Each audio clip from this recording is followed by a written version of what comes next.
Joining me live now is Emergency Management Minister Jenny McAllister. Minister, thanks so much for coming on the program.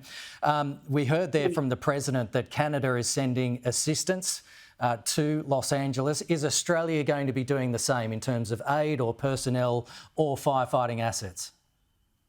We are yet to receive any response for assistance, but of course, as always, we stand ready to assist our friends in the United States.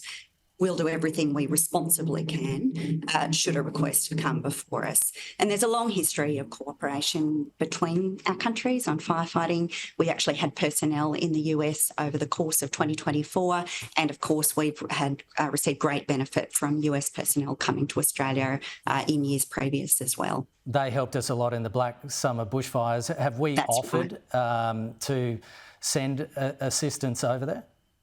Yes, we've reached out through diplomatic channels and made it clear that we're ready to assist. But of course, it's for the US authorities to define what they require, and we'll do everything we responsibly can to support them should they make a request of us. Yeah, we are in our peak bushfire season right now. Do we have the assets to spare?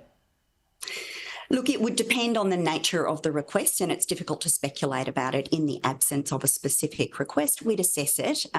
We'd assess, of course, our own needs, but we'll do everything we, as I say, responsibly can to help our colleagues in the United States if they ask us. These fires are unprecedented. Are these LA fires raising concerns for you that the US and Canada may not be able to spare firefighters in their winter months in the future as these fire seasons change or extend?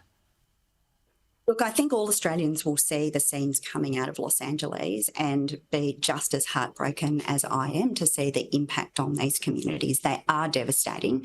And we know that right across the world, we are seeing longer fire seasons and more intense fire weather. That's true in the United States, and it's true for us. Cooperation will continue to be a feature of how we manage our fire seasons here in Australia and right across the world.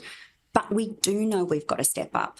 We've received advice from the scientists very clearly for years that these kinds of circumstances are going to arise more frequently, and we are going to confront fire seasons that in some instances will be unprecedented. It's why we've made the investments we have as a government. In our last budget, we significantly increased the resources available for aerial firefighting. We're now putting in $48 million a year. That's allowed us to secure not only the large air tanker, but also the 3 heavy lift helicopters. And we can use those assets for firefighting, but also in other emergencies like floods and cyclones. We've also made some really other significant investments in preparedness so that Australia can actually be confident that our government can step in and support the states and territories when emergencies like this arise. Okay, accept that, Minister, but during a bad fire season, we need about 7 large air tankers, but we only own 1. We lease the rest from North America. Is our access to those aircraft becoming affected as fire seasons extend in both hemispheres? And do we need to buy a full fleet of large air tankers and be more self-sufficient? Is this a wake-up call? You're right that we need to step up the volume and the availability of aircraft, and that's why we've made the investments we have. We did so on the advice of the fire chiefs, and we constantly work with them to ensure that we're securing the kind of assets that are appropriate for the conditions that present at the time. To date, the advice has been that the leasing arrangements we've had are the best way to secure a sufficiently flexible fleet to meet a changing fire environment.